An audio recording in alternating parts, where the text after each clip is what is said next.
Hello and welcome back to Bookish, and welcome to a video in which I admit that I am a recovering literary fanboy. Yep, that's right. If you hadn't picked up on this before, hadn't watched my channel before, you may not know, but I was a big fanboy of authors like Ernest Hemingway and William Faulkner. And there was a time, right about the time before I started BookTube, where I thought, well, my favorite authors, Faulkner, Hemingway, Gabriel Garcia Marquez, etc., are never going to publish again, or the amount they can publish is definitely running out.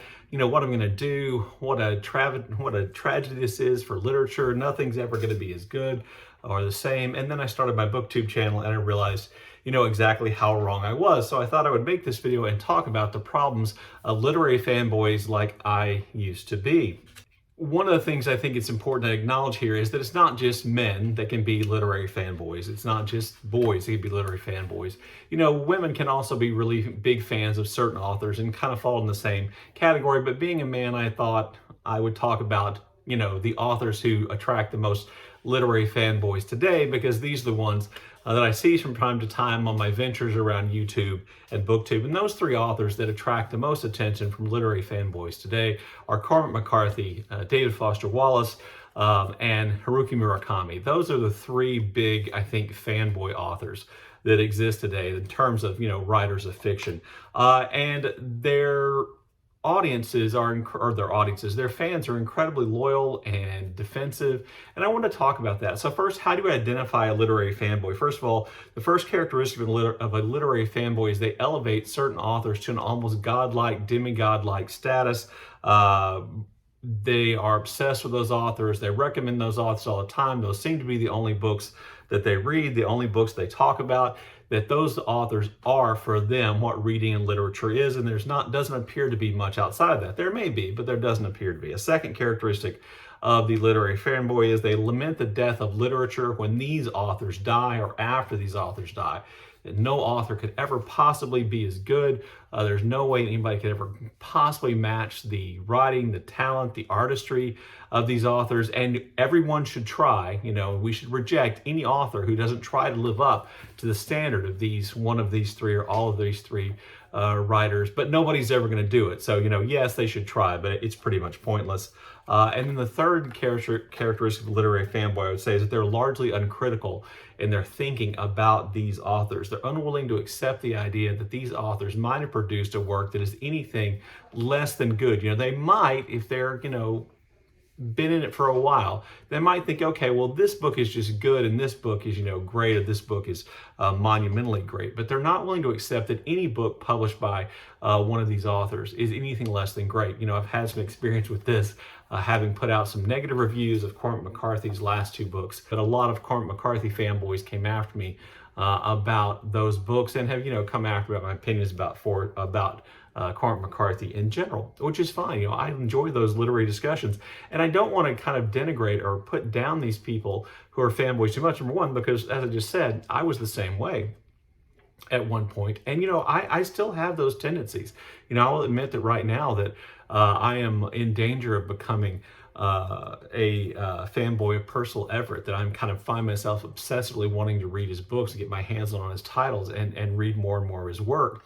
And having to, take a step back, from his books, which, the four I've read, I've truly enjoyed all of them, and really try to assess them honestly. How good are they compared to one another, and then how good are they overall? It's not that I don't still have those tendencies myself. I think that I definitely do, but I think there's good and bad to this kind of fandom. First of all, elevating any writer to the level of some kind of godlike figure who you are, only speak about in hushed, reverent tones is pretty off kilter. These people are just writers. They have a talent. They may have a great talent. It may be a talent that's greater than most other people's, but they are still just people.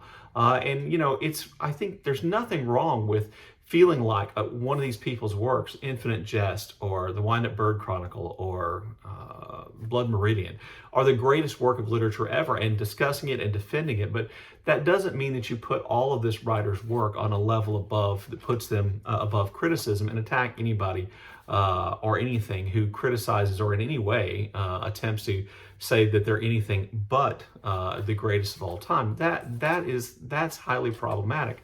And I think that what it leads to then is this like conclusion, which I hinted at in the characteristics, that once these people are done, there is no literature that's worth reading anymore.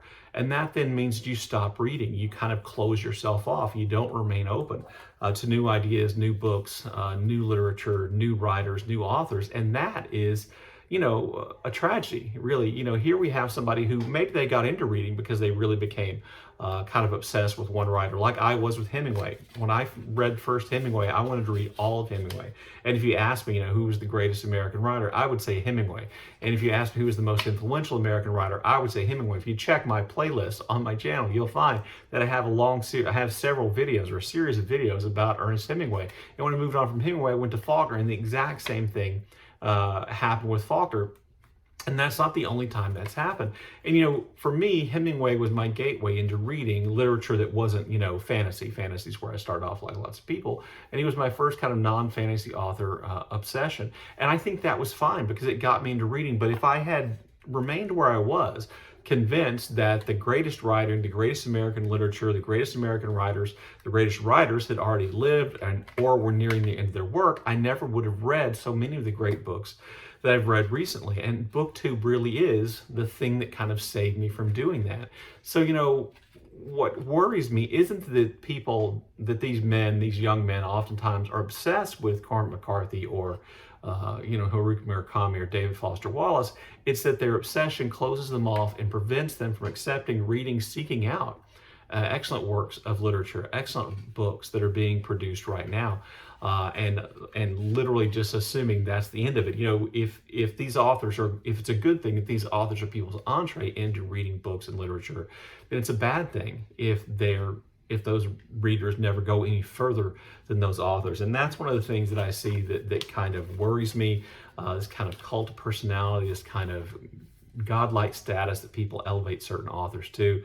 And so I wanted to make this video. If you've watched the several videos I made over the last few weeks, you'll see this is kind of in a theme, a part of a theme of somewhat ranty videos I've been making about stuff I see around BookTube or adjacent to BookTube, not necessarily on the channels that I normally follow. And so this is the third one of those, and I'll leave the links over here to the other two videos in what I guess is kind of loosely speaking a series of me being an old man ranting about things in literature over here on the right. Anyway, as always, I look forward to your comments in the comment section below, and thank you for watching.